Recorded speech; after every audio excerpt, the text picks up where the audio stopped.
श्रावण महीना। सुंदर पार्थिव शिवलिंगों का पूजन का महत्व हमारे यहाँ शिव महापुराण में वर्णन किया गया है। शिव महापुराण के पार्थिव पूजा महत्व में गीता प्रेस गोरखपुर की शिव महापुराण के 73वें पृष्ठ में भगवान शंकर के पार्थिव लिंग का पूजन का महत्व बताया गया है।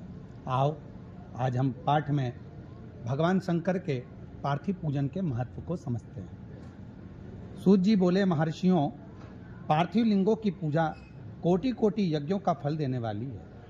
कलयुग में लोगों के लिए शिवलिंग पूजन जैसा श्रेष्ठ दिखाई नहीं देता है। यहाँ पर सूत जी महर्षियों को वर्णन कर रहे हैं कि कलिकाल के अंतर्गत यदि पार्थिव लिंग का निर्माण किया जाए और पार्थिव लिंग का पूजन किया जाए तो वो निश्चित ही हमें फल देता है।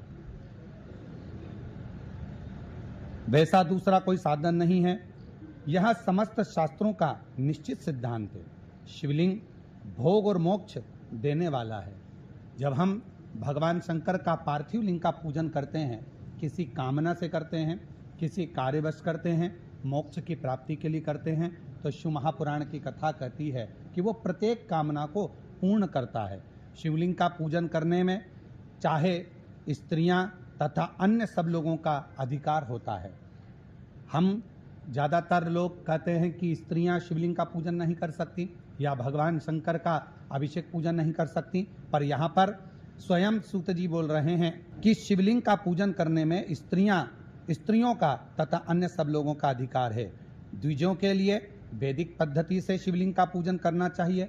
अगर ब्राह्मण शंकर भगवान का शिवलिंग का अभिषेक पूजन कर रहे हैं तो उनको वैदिक रीति से करना चाहिए, परंतु अन्य लोगों के लिए वैदिक मार्ग से पूजा करने की सम्मति नहीं है।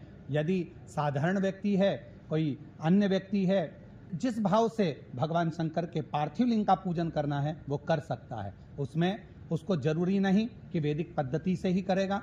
वो अपने भाव से शिव जी को जल चढ़ाकर, दूध चढ़ाकर, दुर्वा चढ़ाकर, बेलपत्र चढ़ाकर किसी न किसी भाव से शिव का अभिषेक पूजन कर सकता है। श्री शिवाय नमस्तुभ्यं।